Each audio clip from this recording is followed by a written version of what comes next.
Welcome to the 99th episode of Tell Me More. We're in the studio and we're talking about Mark 1, and we go a lot of places with it, but we talk about how good life with Jesus is, how we want people to know about it, and how exciting heaven will be when it's finally here on earth. So we're excited that you're listening, and enjoy. We're just realizing episode 99. Wow. And it's Wednesday. It's Wednesday. A little late. Full discretion. Big week. Episode 99 means that on Sunday night, the live 100th episode is going to happen in the Sanctuary at 6 p.m. Sanctuary. Don't miss it. There's a business awesome. meeting at 5 p.m. 5 p.m. Business meeting. There's also, ice don't cream. miss it. Ice cream. 7-ish. But the real business starts at 6. Mad right? Mike's. Real business starts at 6. I'd say the evening peak's about 6. It's going to be fun. Yeah, we are having Mad Mike's. Jen's coordinating that for us. Been talking to them. Talking to the Stevens Got about some caramel ice cream. We're going to have caramel ice cream. Great. I love it. Among other fun flavors. yeah, and I like so it. I'm looking Mad forward Mike's. to it. I'm liking it. Yeah, we like Mad Mike's. I'm So looking forward good. to it. It's coming together. Mm-hmm. Luke, you won't be able to be in person. I'm going to join virtually. But you're going to, we're going to have you on there for a bit. Okay. How about that? So We couldn't do it without Talking him head. completely, you know? I'll be in Florida. But So for today, Got it. it's episode 99. it is episode 99. We're walking through Mark. We are walking through Mark. We're walking. I don't say we're walking through Mark. Yeah. Slow. I mean, it's a slow walk. We're still in Mark 1, turns out. And it's Still pick up.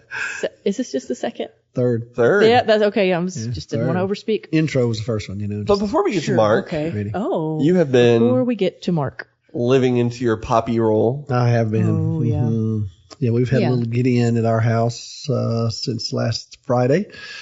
He's our little almost 2-year-old grandson, our son's little boy. So cute. Oh, my goodness. Yeah, He is cute. We have gotten used to every morning, hi, Poppy. Hi, Mimi. How early did he wake you up this morning? This morning wasn't too bad. 6:45 this morning. Oh, that's Okay. good. Yeah, That's he did respectable. fine. He slept all night and popped up about 6:45. And we have been playing. We have cooked. We have cleaned. He likes to run the little hand vacuum cleaner. Oh, sure. Yeah. Well, And so we've Dirt Who devil, doesn't? we whatever. have vacuumed. We have hit baseballs. We have played golf with baseballs. And we've shot basketballs. Luca, he can tell you, Luca. I love it. So he's a Mavericks fan already, Rangers fan, golf fan. So And his parents are on their 10th anniversary. that's right. Vacation? 10 years. Josiah and Adrian on a trip. Well, congrats to them. Yep. I hope all it's a good break And, for them. So yeah, we've had fun, and our other grandchildren have been over swimming, Ada and Adler mostly, and so they little cousin time. They've all been playing together and fun. having a good So time. fun. It's been fun, and just summer, you know, and so yeah, it's been great. We've enjoyed it. He's going to his other grandparents today, so I'll miss him. I'll miss a little high Poppy in the morning. I know. So It'll we be have to drive, a we have quiet to drive house. over there just to see him in the morning. Well, you can call. Make sure he's okay. Call. I could FaceTime. Yeah. There's lots of ways. And he likes to FaceTime. Does he? He's good at it. Yeah. Our boys like to FaceTime. Yeah. They don't quite understand, Yeah. but I they think all kids They engage really with it. like FaceTime. And he loves it. He'll kiss Adrian. We'll put the phone up Yeah. or the iPad. He'll kiss her. He'll kiss Josiah. ours they've outgrown this noise except when FaceTime comes on and they just go all three of them. I don't know what it is or who taught them that, but if a camera comes out, they know that's what they're supposed to do. That's so funny. They think that's what they're supposed to do. I love it. It's cute. Fun. It's It cute. is so good. Kids are cute. They add a lot of color to your life, Oh don't my they? goodness, it's incredible. I hear grandkids is really cool. They are really awesome. I'm not there yet. What would life be like without them? You know That's what I mean? good. Yeah, it's fun. It's a lot of fun. We love it. And and he looks so much like Josiah when Josiah was little. It's really interesting. Oh, is that right? But we have our niece Ruby our great niece Ruby staying with us, and so Cindy and I were laughing the other day. We were sitting at the kitchen table, and Ruby was playing with Ada and Adler and Gideon, and we remember when Ruby's mom Carly was a baby, and when Hannah was a baby, when Josiah was a baby, and we were just laughing about how used to we were watching Carly and Hannah and Josiah, and now we're watching their children. You know, so I know. The generation has turned over. yeah. What do you think about that? It's a great blessing. It's awesome. And, Wow. Just lets you know time moves on, y'all. Speaking It does of very Speaking of quickly. time. Speaking of time. What a segue. What? Mark 1.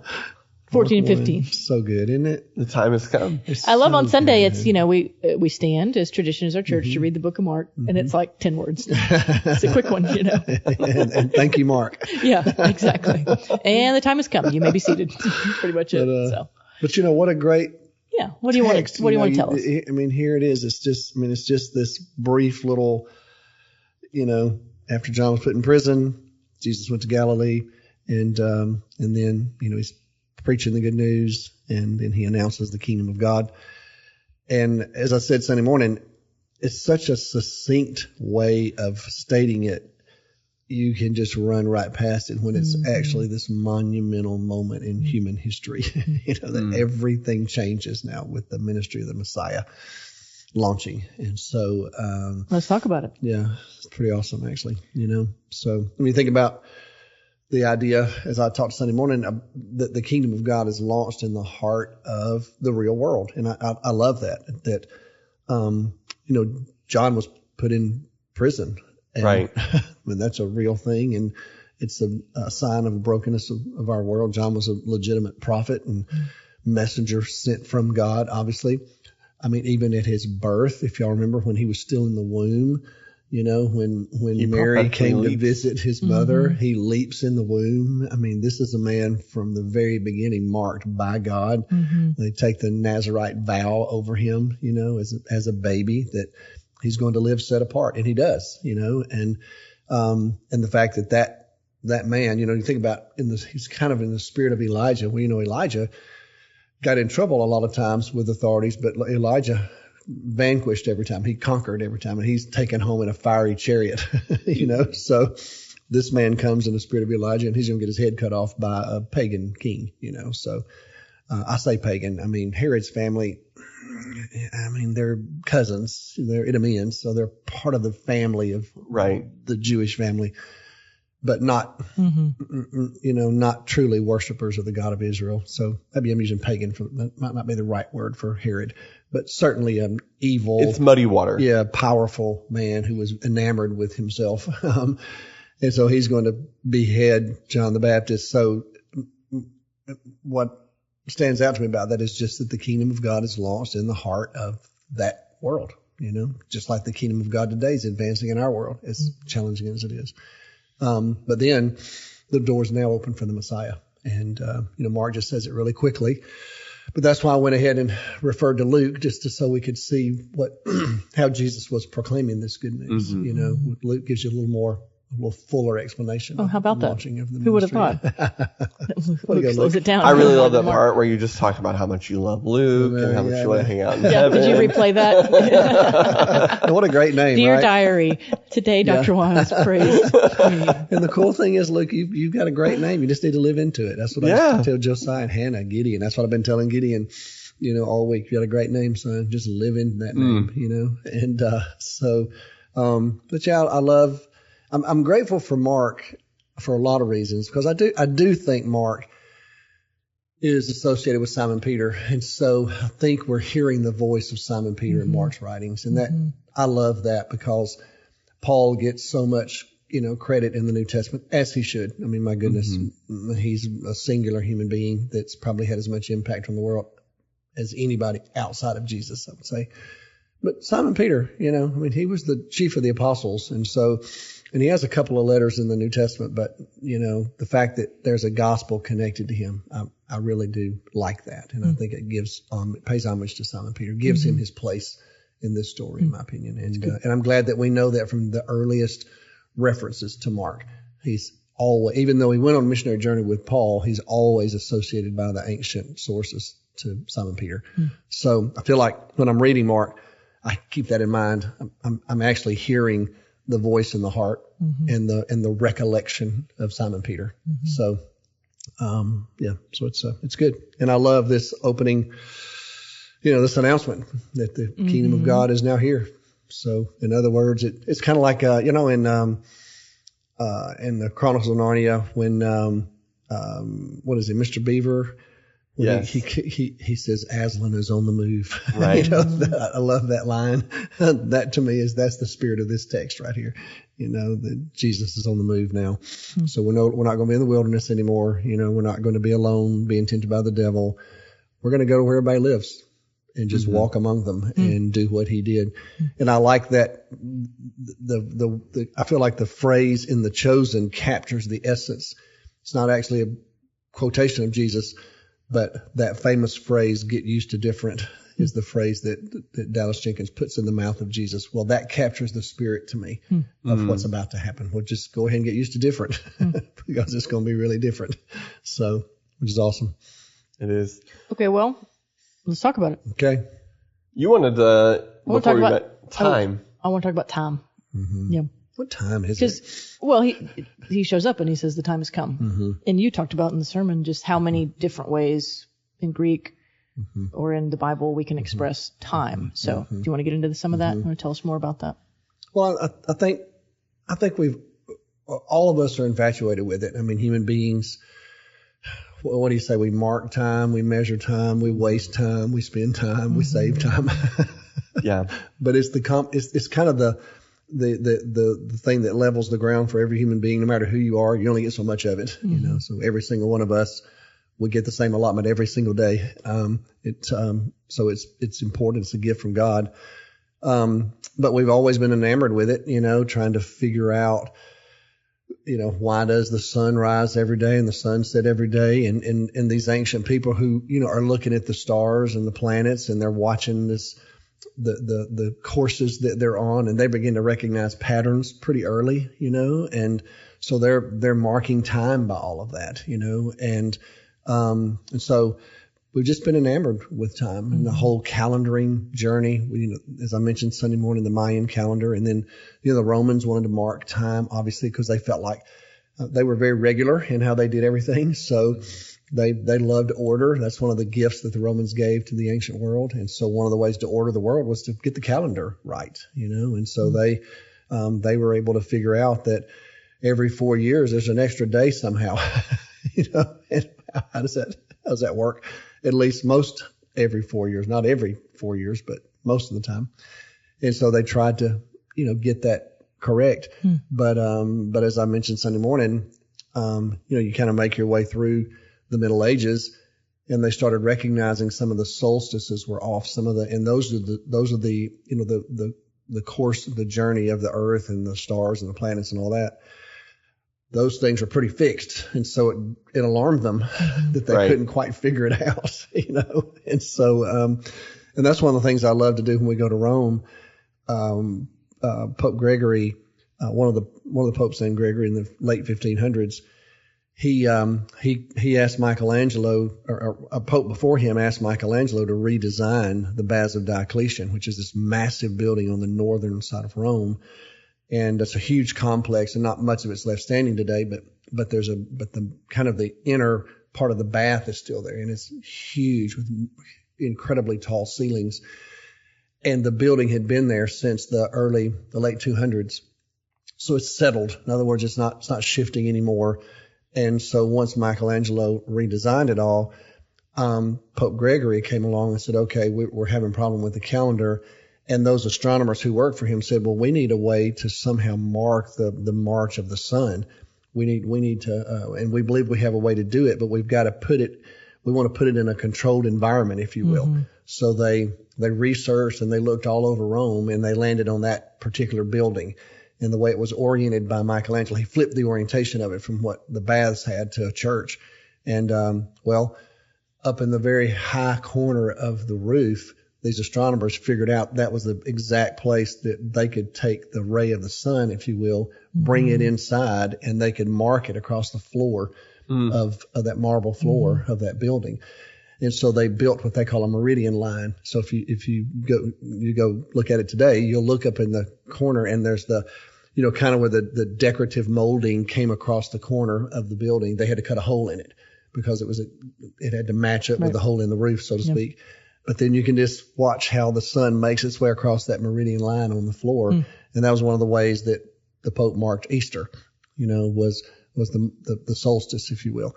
And then he had a planetarium built, And so the astronomers that work for Rome also began to work alongside him. And that's when they finally figured out, okay, it's not exactly, every year doesn't have exactly a quarter of a day extra. That's not really true. It's actually less than that. And so that's when they said, okay, so a whole month, they moved the calendar forward by a whole month by the Pope's declaration, so there's a month basically missing in antiquity. But anyway, so he just said, let's get this right. And so when you go in there today, there's a dedication to Galileo, so there's a kind of a shout out to him and all of his findings and his unique relationship with the church. Because you remember he was, right. He was put to death because he actually believed that the sun was the center of the universe, not the earth. Mm-hmm. And eventually they figured out he was right. Mm-hmm. And so that's kind of their apology to him. So he's in that very famous church now with his findings. And they tell the story. They talk about how, the church had this certain view and it had to be corrected, And so my point being, here's the church of the West trying to reckon time. You've had the Romans who reckon time. You have the Mayans who reckon time. You have the Persians who've reckoned time. Mm-hmm. The Chinese have reckoned time. I mean, all these ancient civilizations have been so enamored with it. And I think we all are. We're fascinated by it. We talk about it all the time, if I can say it that way. Mm-hmm. But what I love about the New Testament, the Old Testament and the New Testament, is that God, to me, who exists beyond time and in time, reveals that there's more to it than just marking it and measuring it. Mm-hmm. There are seasons, and there are seasons of promise and fulfillment. And so the time all of a sudden becomes meaningful, not just measured. And so that's what I love about the robust part of the Greek language. Mm-hmm. No disrespect to my Hebrew friend. Hey, no worries. But the Greek text, you can phrase it in such a way just by vocabulary to help you understand. Oh, he's not talking about chronos time, chronology. Mm-hmm. And that the word kairos is what's used here in Mark 1, not chronos. And so that lets you know as a reader, like the moment. He's talking about something else here. He's not talking about the time that we measure. Right. He's talking about meaningful, significant, fulfilled time. Yeah. And that is the word that's used. The time is full. The derivative of the word pleroma. The time is now had been filled up. Mm-hmm. And so it's like, I feel like God is just saying, okay, it's on. Mm-hmm. I told you it was coming. Mm-hmm. I shared it with the prophets, gave that message even to the latest one, John the Baptist, and so now Jesus is done. And so if you were living in that day, what a remarkable time in history to be alive when the Messiah comes. And I mentioned Simeon Sunday morning. He's in the temple every day longing for the deliverance and the salvation of Israel and the light to the Gentiles. And when he sees baby Jesus, he gets the revelation. Here it is. And so he's the one who said, you can go ahead and take me on, Lord. What I've waited for my whole life, I'm holding in my hands right now. So the time is full. Pretty big statement. Yeah, it's pretty powerful image. And that's why, like I said, Mark's gospel is quick hitting, and I get that. And it, like you said, Luke, how long does it take to read it out loud? I can't remember. It's like 20 minutes or something. Like an hour. Or whatever it is, an hour maybe. Mm-hmm. So it's a whole gospel. The whole story, the life of Jesus and everything. Okay, you can do it in an hour. However, you need to sit with it, you do, because it's rich, and you need to pause and wonder, so why did Mark tell it this way? Because he tells it quickly. Hey, well, here's a good plug. Speaking of, you're going to get a lot of Mark if you're paying attention this summer, because today, here in a minute, we're going to go across the street and start our summer Bible study on Wednesday lunch. And Kurt Grice is teaching us today, and we're walking through the book of Mark, and it's going to match the Bible readings from our devotional guide, our Together in Word and Deed devotional guide, which if you're doing that, and you're listening to our Wednesday Bible study, and you're coming on Sundays, you should get a slower walk through Mark. Right. Which, again, if we're thinking about cultivating an evangelistic sensitivity, which we ought to be. Right. Yes. Yes. One of the things you need to do is know the story of Jesus. And so we're not asking you to memorize Mark, but if you saturate your life with the Gospel of Mark, you will know how to tell a story from the Gospel of Mark in your own words and share a story, as we often prompt you to do in Together in Deed over this summer, about Jesus. That's right. It's good. So, and these Mark. stories, have an evangelistic feel to them. A few years ago, I was in Niger in West Africa, And there was a chief there in an area where we had been working for a long time, and we got to know him, and he's a Muslim, and but he was a very welcoming man. It's kind of a long story, but Cindy basically helped save his son's life, and so we had basically an open door into his village. In fact, he actually gave Cindy a piece of property in a hut in the village. So one morning he was taking me out to show me her name there is Sophia, and I'm Samba. And so we have to have translators, but he said, Samba, I want to take you today to Sophia's field, because one day, when y'all move here, you'll see where she will be growing some of the crops, because that's what the women work the fields alongside the men, but the women work the fields for the food for the men. The men basically run cattle and that kind of stuff. But anyway, so we're walking out towards Cindy's field, and he wants me to see his field. And so he's showing me the millet that he's growing and several other things that he had planted. And he said something to me like, this work is hard work. And he said, and you have to depend on God. He said, because I can't do everything. I'm basically, my words for his thought, I'm basically at the mercy of whether this all works or not. And I said, Abraham, that's interesting. I said, Jesus told a story about that one time. And he said, was Jesus a farmer? And I said, well, I don't know. I said, his family farmed, I'm sure, because they had to eat. But I told him, I said, his father, we believe, was a carpenter who made tools for farmers. But I'm sure he also had to farm. And he said, well, what did Jesus say about farming? And I said, well, Jesus told a story one time that a farmer, I said, it's in one of the books in the New Testament, the Injil, and he was familiar with that, but he didn't have one, but he knew he was supposed to know it. Which, by the way, for the Muslims in your life, the New Testament is called the Injil. Yeah, the Injil. And they are at least loosely familiar with it. That's right. It's favorable. It's not and believe it's God's word, Yeah. so you're supposed to know it. So I just said, well, in the Injil, there's a book in the Injil called Mark, and it's about the life of Jesus. And he said, well, tell me about this. And I said, well, in that book, Jesus tells lots of stories. And he said, what did he say about farming? In other words, teach me something, if Jesus talked about farming. And I said, well, Jesus told a story about how a farmer goes out and he sows the seed. And I said, and then he goes home, and whether he sleeps at night or whether he stays up all night worrying, that really doesn't matter, because if it's in the good soil, the seed is going to grow. Eventually it's going to produce the grain in the head, and you're going to take a sickle and you're going to harvest. And I said, and it does that automatically because God has put that miracle of life into that seed.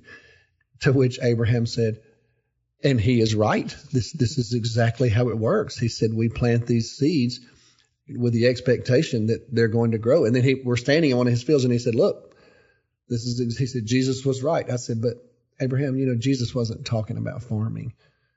And the translator said, well, he's confused, because he's like, what? You just told me that Jesus, because in his mind, you're telling me Jesus is about to help me farm better. It's kind of what I'm sure he was thinking. And I said, but he really wasn't talking about farming. And he said, what was he talking about? So gave me a chance to say, well, actually, he was talking about the story about him. The seed is actually the message about Jesus. And people like me and many others who know him are trying to share that message with people. And he kind of looked at me, he kind of nodded, and he said, and so this seed is supposed to produce fruit. I said, exactly. It's supposed to be planted. And to which Abraham said, well, where do you plant it? I said, well, you don't plant it in the ground, like you. And I said, you plant it in the hearts of people. And I said, and that's where it grows and it changes a person, and it becomes the message of God that they choose. In other words, so we had this long conversation. So it was very interesting to me. I saw him several times after that, a couple more trips. He would always mention that story to me. He would say, this story that Jesus told about farming, it's a very interesting story about planting seeds in people's hearts. So these are really good stories in Mark's gospel, and they can make a difference in people's lives. Now, I don't know. Abraham died.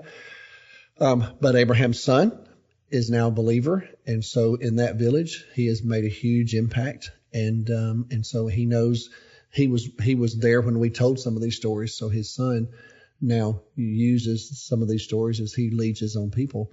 And so, there's power in this. There's power in this gospel. And so Jesus preached the gospel, shared this good news, And it changed the lives of many people in his day, just like we believe it changes the lives of people in our day. Well, when we talk about reading the Gospels, Dr. Wiles, you've said, there's nothing wrong with what would Jesus do. It's a good question, right. But you need to know what Jesus did. That's right. Before you can speculate what he would do now in this moment. And so if we're going to be mature Christians, which we really want to be right now, because there's a lot of alternatives, we probably needed to know Jesus and what he did. So, and not just for the sake of knowing more Bible trivia. No, but knowing God. Knowing God, entering into a real relationship and letting this seed that's right. transform you. Yeah. And watching him, that's what I love about reading the Gospels. Just watching Jesus and how he treats people and how he did what he did. And it's all, he's a fascinating person to me, his perspective about time, about eternity. So another part of time, you have this Greek word eschatos. We get the word eschatology from it, this whole end time thing. But the age is what I'm most interested in, actually, when it comes to time, because I believe what Jesus was saying, that the age to come that the prophets talked about, that the Jews longed for. Oh, so we do need the Hebrew. Yeah, we're going to go back to Hebrew. That Old Testament. That Jesus is announcing the age to come is now here. We're now living in it. It's already been established. Well, that changes everything, and it changes the way you view people and how you treat people, how you respond to them. And so that's what I would encourage us to do when we're reading through Mark's gospel. I always like to pause and ask myself, so why did Jesus do that with that person? Like the leper in Mark 1. Why would Jesus touch a leper? It's fascinating. He knew good and well in the first century, you don't touch lepers. I mean, that's duh.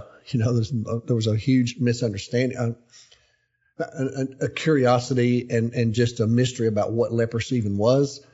And all they knew was it was highly contagious. They did know that. So why would Jesus touch a leper? Well, it says a lot about. I wonder about Jesus. I wonder when's the last time that leper was touched. Who touched him last? But Jesus did, and the disciples are watching it. And I can almost feel like had I been there, I'd say, whoa, don't touch him. Don't you know better? Surely you can heal him with just, by saying something. You're Jesus. Figure it out. But it wasn't just about Jesus. It was about that man, right? And his connection to Jesus. And so, the rich young ruler, whoa, don't make him sell everything. I mean, come on, you're going to lose him. You're going to lose him. You're going to lose him now. Come on now.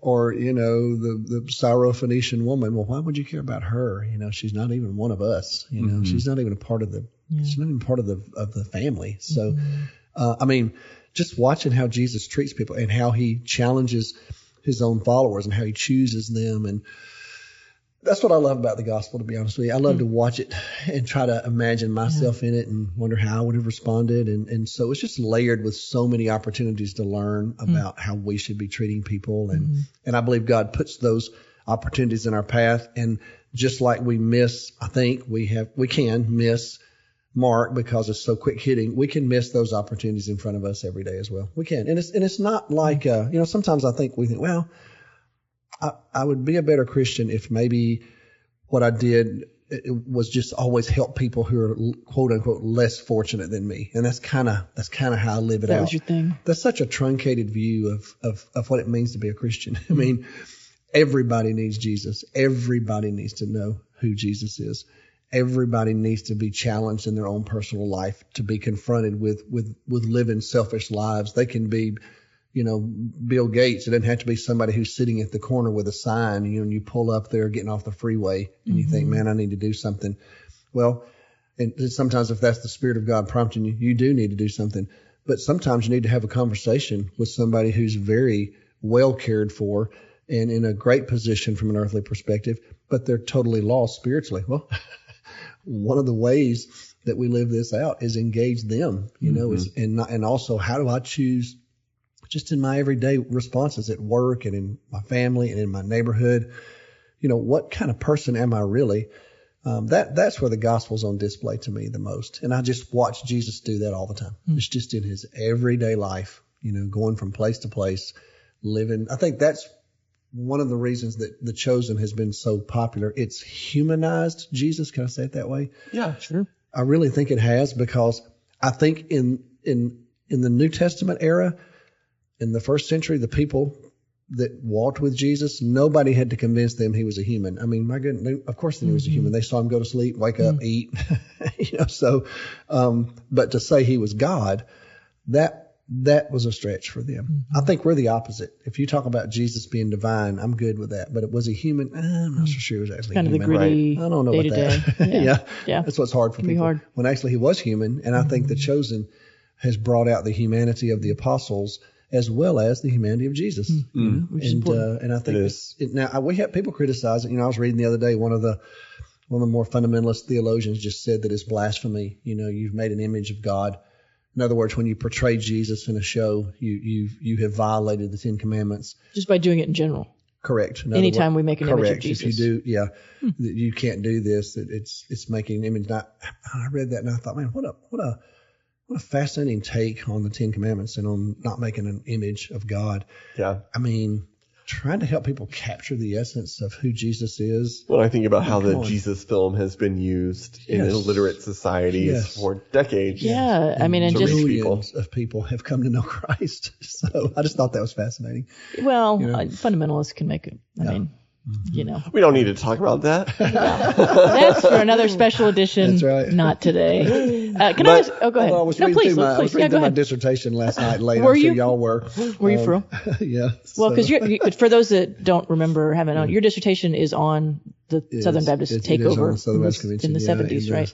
80s and 70s and 80s. Yeah. So So that is somewhat relevant. That may be a tell me more in the future. We're toward the end of this podcast. Do you want to go there? No, I do not. Okay. I do have something that I think we should talk about that you kind of touched on Sunday. We will talk about it eventually, but this ain't the place. Right. Okay, good. Maybe the place, maybe not the time. Right. That's right. You talked about heaven. And tell us more. Yeah. Will we go to heaven?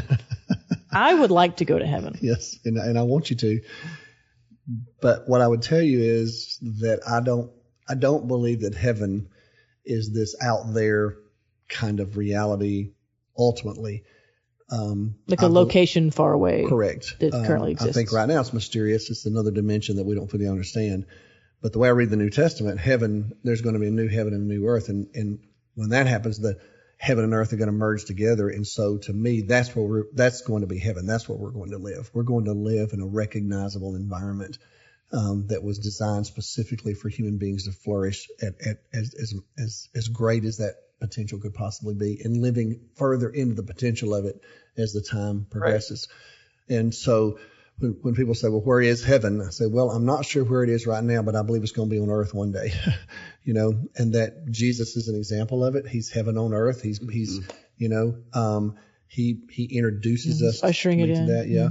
But and this is biblical theology rooted in the final chapters of Revelation. Correct. That's right. Where we get the tree of life again, and it's almost that garden imagery, which is powerful in the scripture. We open with garden imagery. Jesus is resurrected from the dead with garden imagery. And when Jesus returns, you have this great banquet feast, but then there's the garden imagery of the book of Revelation. Yeah. Jesus is even mistaken as a gardener. Correct. Yeah. I think that heaven and earth merge together in a brand new reality. We've already seen glimpses of it. Tabernacle, temple, Jesus, when Jesus is transfigured. I mean, what do you say about that? All of a sudden, Luke says his clothes are whiter than a cleaner could. I mean, in other words, like, whoa, he doesn't look like us anymore. Well, that's because you just had a glimpse of heaven and who he really is. And that's why I think Peter said, well, let's just stay right here. This we've never seen this. Well, of course you haven't. This is just a glimpse. And I believe, I talked a little bit about that at your uncle's funeral, Katie. I think that it's the glimpse of heaven that's offered to us through Jesus, but it's on earth. It's that merging together of a reality that we understand. So in other words, we're not, there's an old Far Side cartoon where there's a guy in heaven and he's sitting on a cloud and he's looking at a buddy of his. He said, man, I wish we brought some magazines to read. As if it's boring. Yeah. Heaven is going to be this kind of ethereal, bodiless, existence that really has no connection to reality. I mean, imagine, lame. You think about like when you go to Rome, and you go to the Sistine Chapel, which is obviously one of the most incredible works of art that you've ever seen. And so, but it's a working chapel. So it's not just a tourist attraction. It is a tourist attraction. But they, for a long time after Michelangelo made his way up there and, covered the roof with this incredible artwork, they have worship services in there, burn candles. It's where the conclave meets to elect the new pope. Well, over time, over several hundred years, the soot from those candles had basically masked the ceiling, if you will. You can still see it. And so they finally figured out, you know what, this doesn't look the way it would have looked in its original form.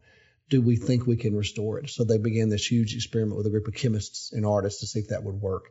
They finally decided it will work. And so they were able to remove the soot. And what it did was it restored the incredible blast of color that's in that room.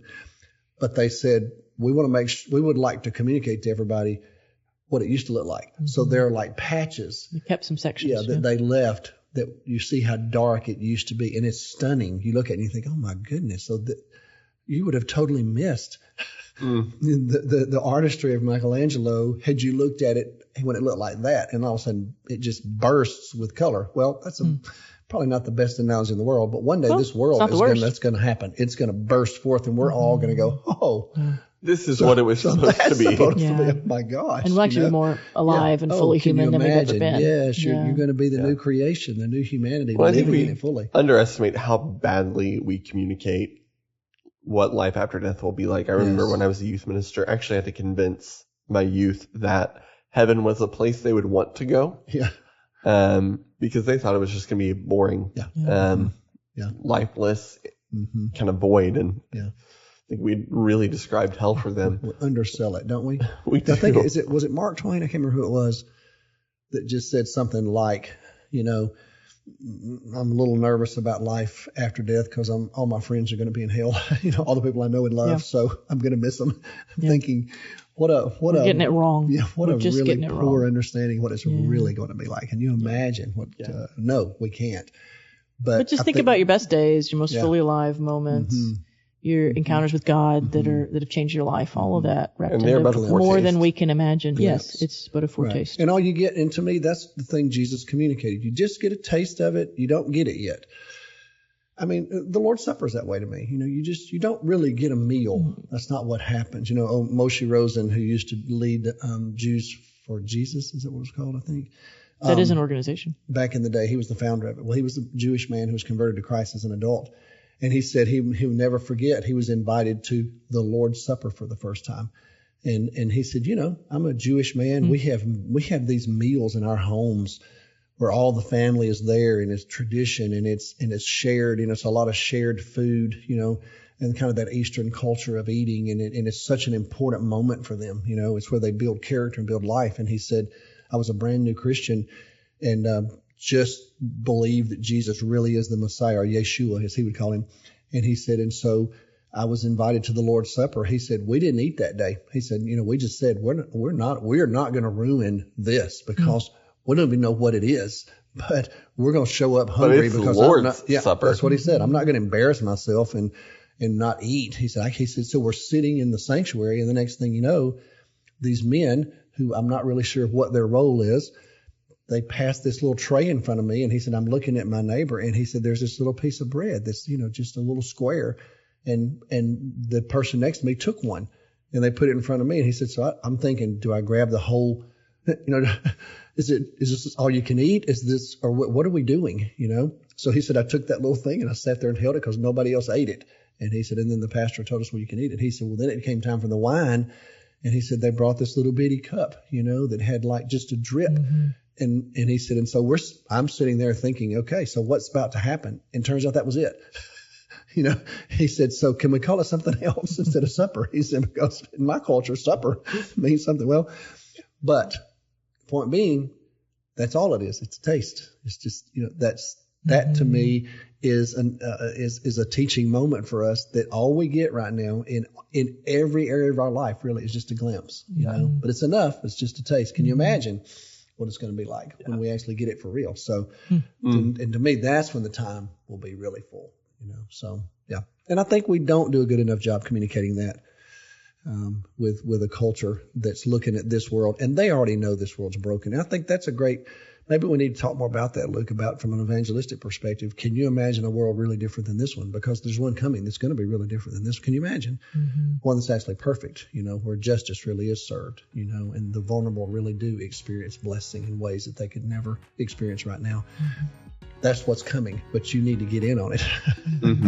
So anyway, but that's a good word to end on. Yeah, okay. Love it. Well, Tell Me More Live this coming Sunday. Yep, count it down. 6 p.m. Yep. Business meeting, 5 p.m. Yep. Ice cream, 7 p.m. Sanctuary. Love it. Sanctuary. Welcome, Center. It's going to be great. See y'all.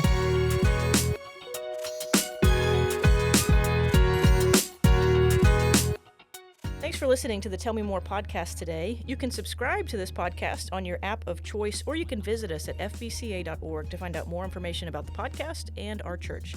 Thanks for listening. Have a good day.